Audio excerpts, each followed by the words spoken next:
2025, the year that we celebrate the 50th anniversary of Jaws. So naturally, I've chosen to go a slightly different route. What's up and welcome back. I'm John Stark from MacMovieGuy.com, your favorite blind film critic. And today, we're going to tackle Jaws 2. Jaws, folie à deux. Oh, is it a legacy stolen, or is it a legacy earned? Click like, subscribe, share, hit that notification bell. Join me on my journey here through YouTube, where I'm developing my cult following. One day, we will take over the world. Where other critics say that they go into things blind, I literally go into things blind. Even movies I've seen before I lost my vision, which would be the case with Jaws 2, still went into this blind. Because I am. Jaws 2 is not directed by Steven Spielberg. It's directed by somebody who doesn't really matter. When you think about it in like retrospect, it's funny because this was at the beginning of Steven Spielberg's career. So nobody knew he was going to be quite the legacy that he was. You know, it's like sort of if you stepped in right now and I mean not nearly the same comparison. I'm trying to think of somebody who had like a really huge film like Jaws. So I'd just go with a debut filmmaker. So we've got Celine Song right now, right? And people have liked her past lives, Materialists. So it's like somebody coming from the future and being like, oh my God, Celine Song, did you know she becomes she's been nominated for 20 directing Oscars. Everything she's made over $30 billion at the box office. People be like, I had no idea. What? So even though Spielberg had hit with Jaws, he was still way before when Jaws 2 was around. There wasn't this like legacy that was looming in the shadows. Jaws 2 just felt like an easy cash grab. It felt like making the sequel to Airport. You know, like, yeah, people like the first one, but we're going to make a sequel, you know, or making another Towering Inferno or Poseidon Adventure, just something else that came out of the 80s that was a hit. And they wanted to make more money out of it. The Planet of the Apes sequels, you know, anything like that. We're going to keep making money. So the fact that Jaws has an enduring legacy and changed everything, it was hard to sort of predict when you're that close to it, because this came out in 1978. The original came out in 1975, so it was only 3 years later. And they did get some returning cast members, notably Roy Scheider, who, blessed this movie with his presence. But also the actress who plays his wife returned, and the actor who plays the mayor of the town is back. Otherwise, everyone else is new. New for the chomping, for the fish bait. So Jaws 2, I've seen it before. It's not I think Jaws 3 is campy fun. I don't think it's a great movie. I just think it's campy fun. I think and I'll talk about that at some point too. There's something about like putting Jaws in SeaWorld where you're like, yep, this is weirdly interesting. And it's something that I think Renny Harlin really jumps into with Deep Blue Sea, is that he recognizes that is sort of a cool concept to have this weird sort of like theme parkish thing, but sharks. And Jaws 2 is not they had such a pain in the ass with the first Jaws with the mechanical shark. So Jaws 2 really doesn't use the shark that much. Jaws 2, if anything, is like a PTSD movie.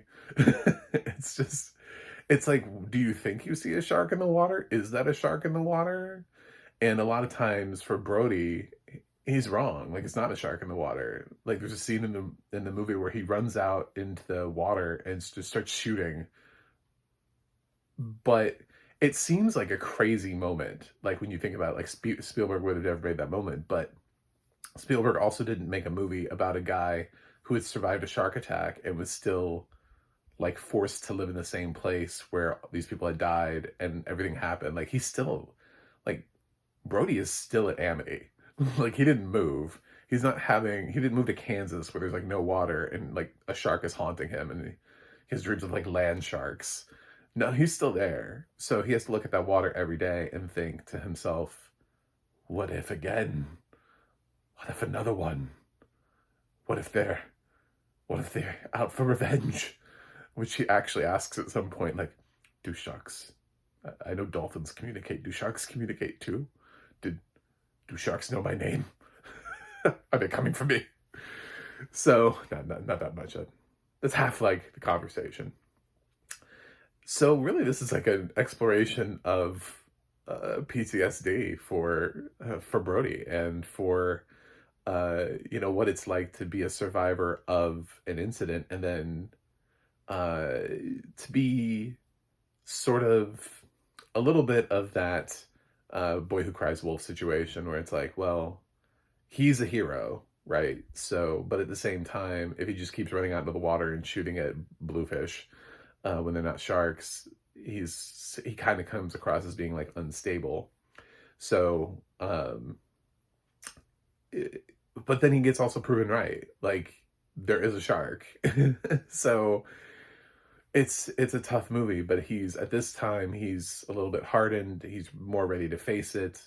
And he feels validated in the fact that what he ended up predicting actually is coming true, that he actually did see a shark coming and did know that there was a shark and wasn't crazy. And the photographs where he saw a shark and no one else saw a shark and they're like, is that seaweed? I'm like, okay. Man, that photo developing scene is so long, by the way. Man, we must have real time had to develop a photo in front of a camera and they didn't realize how long it was going to take. I was like, oh God. And you just hear the dripping and it's just like, oh. It's the kind of thing where like nowadays in a horror movie, you'd be like, there's a jump scare coming. But like, what are they going to jump scare you with in Jaws? Like a shark. Just like, he's fully on land, like in a building. Where is the shark going to come from? Like anything else would be stupid. You can't jump scare him with anything else. So, this film is definitely, it's a hard follow-up because you like the first one is a legend. It's a classic. It's one of the greatest films ever made. It was so iconic. It was so scary at the time that it actually affected tourism. Like people actually saw Jaws and they're like, I don't want to go to the beach this summer. Like tourism at beaches actually went down for a while after Jaws. Sort of like how Psycho, when you watch it, you're like, I don't know if I'm going to shower today. Even though it doesn't make any sense. Like, you're not going to get, but there's still something about it where you're like, I don't know, man. I don't know. Because I close that shower curtain and then I can't see. So it just makes you think. And Jaws made a lot of people think about whether or not they want to go swimming in the water. So now we have just shark attacks all the time, but they're never like at the level of Jaws where it's like hunting down an entire community. So for Jaws 2, we have another shark and it's hunting down the entire community. It's a little scarred, so it's almost like it insinuates the fact that this might be the same Jaws, but the other one kind of blew up, so it's really hard to do. It can't like put itself back together. There isn't like a shark doctor that it was able to go to afterwards and be like, Doc, I'm not doing good. Can you sew me up, shark doctor? Like, no, this is a different shark. So this has some good moments of tension. I mean, my problems with Jaws 2 is that A, it's not Jaws. It can never be Jaws. It's just never going to be Jaws.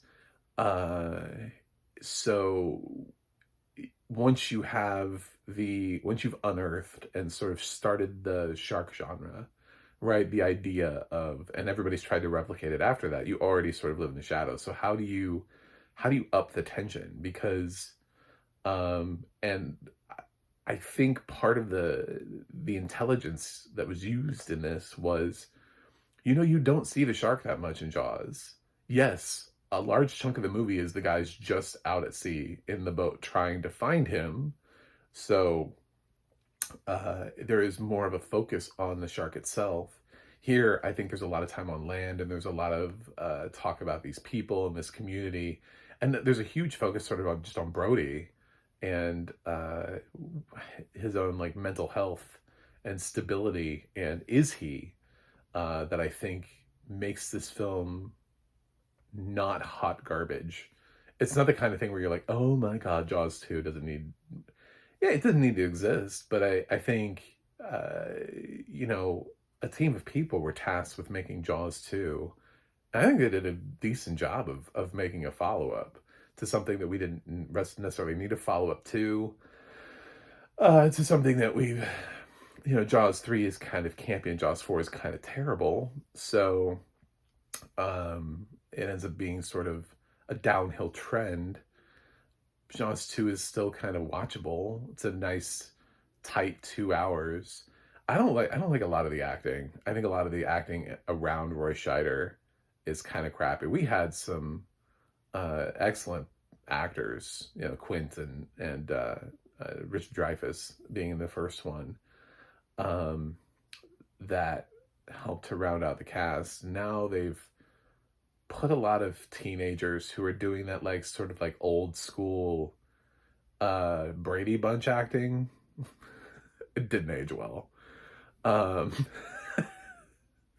know it's like appropriate but having seen the first Jaws and going into the second Jaws, there is actually a noticeable quality difference. Spielberg was able to direct those actors differently so that he avoided that feeling of like, oh no, the Partridge family has been trapped at sea. Someone save them. So yeah, I'm not a huge fan of the acting. Also, it doesn't make any sense to fire Brody. Even if you think he's crazy, like, I think it would have been more of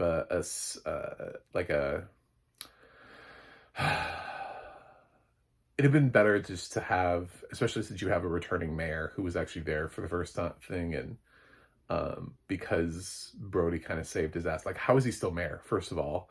So if he's still mayor, then he should have a more realistic conversation with Brody, and instead of just canning him like halfway through the movie, which is, it's just like, Brody saved lives, man, and this hasn't been that long.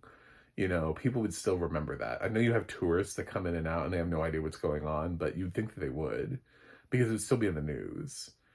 Like, I know we don't pay attention to like shark attack locations when it's like one person, but I guarantee you, like, if a couple people died at a certain beach, you would remember it 3 years later if a shark like attacked a bunch of people at Myrtle Beach. You'd be like, do you remember that crazy moment when the shark attacked a whole bunch of people at Myrtle Beach? Man, I'm not gonna go swimming at Myrtle Beach. It feels kind of, might still be some body parts out there. I don't know. This is also one of those movies that has that PG rating, but it definitely would have been PG-13. There's the kind of a gory moment where Brody finds a body. The audio description on that was pretty excellent. He's just kind of staring at this like decimated corpse for way too long, and I'm like, this is PG. We also dropped shit in the movie. That was fun. Yeah, this would be PG-13, but we're learning in this period that we needed a PG-13 rating. We were pushing the boundaries of PG more, but not going full R. Like, it wasn't so obvious that the movie needed to be R. So people were like, there has to be something between PG and R. What is that? What do we do?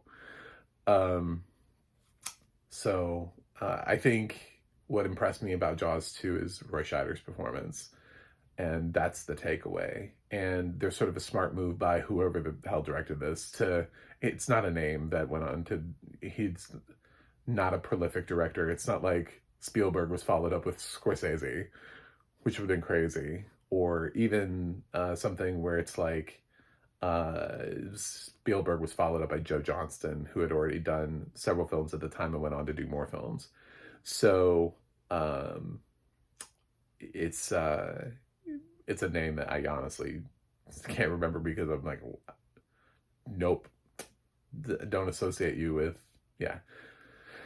So the PTSD thing is what kind of reels us in. There's a decent amount of tension.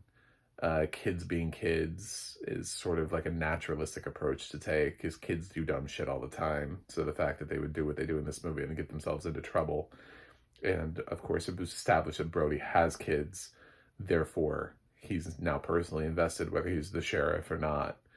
So um Jaws 2 makes a lot of the right calls.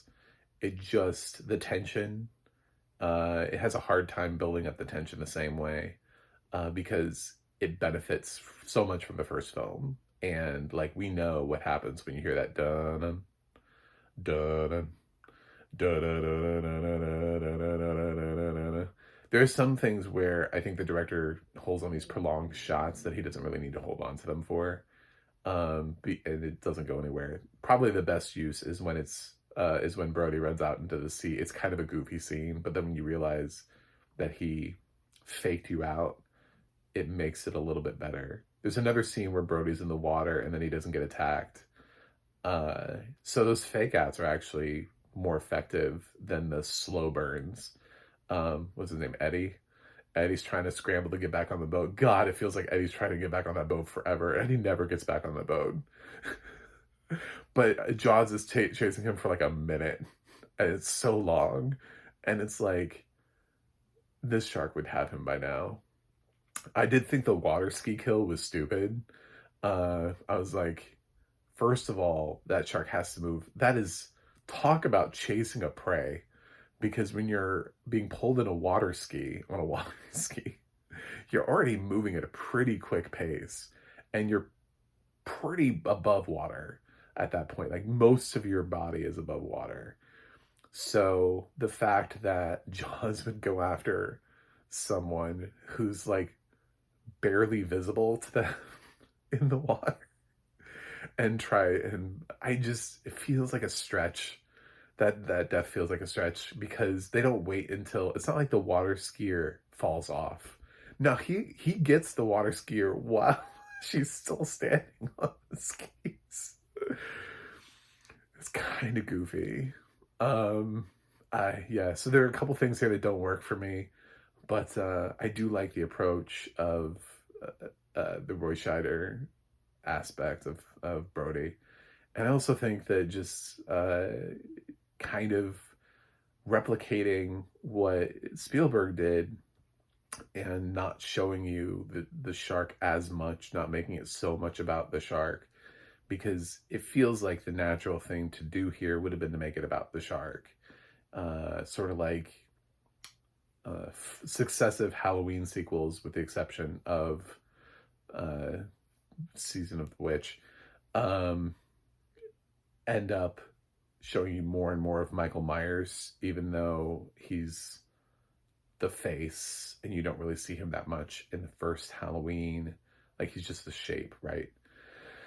So it's one of the things that John Carpenter did so well in the first Halloween, is how he used Michael Myers, and then later sequels, Michael's just everywhere all the time. Like, you see him and you're like, oh, iconic. And Friday the 13th kind of did the same thing too, even though it wasn't Jason in the first movie. Once they were like, well, the icon is Jason, we have to have him visible at all times as much as humanly possible, kind of defeats the purpose. So at least they realized that not showing Jaws was the way to go, that he's scarier if you don't see him. If you just show a lot of bad CGI or this broken down mechanical shark, it's not as scary.